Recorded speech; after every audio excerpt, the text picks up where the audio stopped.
Giliran mana foto yang boleh menyembuhkan anak dia tu, menyelamatkan anak dia itu dah boleh menjadi suami kepada anak dia. Dia tak kumpat dengan jadi menantu dia lah. Lepas tu satu hari tu macam mana yang anjing ni boleh kan?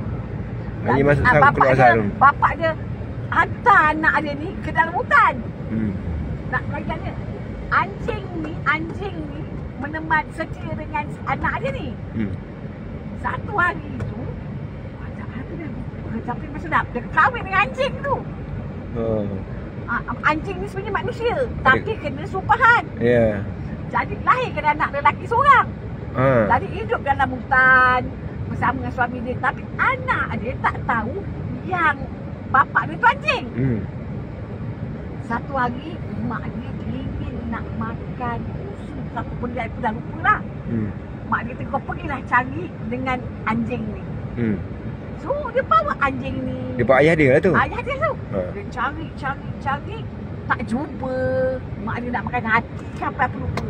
So dia cakap dengan anak dia tau, aku tersentuh dia sedih. Dia kata, "Ginilah, kau ambil lah hati aku. Bawa lah balik semua." Anjing tu kata? Ya, bapak dia ni anak. Oh, boleh cakap dengan jadi dia pun dia, apa ni? Lepas tu kan ambil lah, belah lah dada si anjing ni. Dia bagilah mak dia balik. Mak dia pun makan lah, masak mak dia suka. So mak dia tanya, mana anjing ni? Mak dia cakap anjing ni sebenarnya dia tak saya cakap ke dia kata dia dah ambil. Mak dia sedih. Itu pengorbanan seorang suami pada isteri yang disayangi kan. Bagi hati dia tu. Saya sanggup Kak Tun. Kalau isteri saya nak ambil lah hati jantung saya. Aduh. Ya, belah jantung. Betul lah, tragis lah. Ini, dah ambil hati dia, lepas tu kali baru. Tak macam tu nanti. Pagi-pagi ketuk pintu, nak tanya nak makan apa. Saya buka pintu. Betul lah. Aduh. Lepas tu dia mana? Lepas tu kan, ada yang cerita mak dia. Tak silap. Itu yang jadi sumpah. Terbalik parahan dulu itu dia pergi ke mana.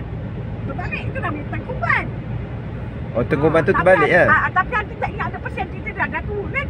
Kak Tun, Tengkuban tu balik perahu tu perahu lah. Sebab dia bawa perahu tu macam mana dia beradik pergi. Mak dia marah dengan dia kayak gitu. Kembali perahu tu. Ada Tengkuban tu air keluar daripada gunung Bandung tu. Itu saya suka tengok apa Roro Menduk yang berlakon tu. Nama apa? Tengkuban perahu punya ni.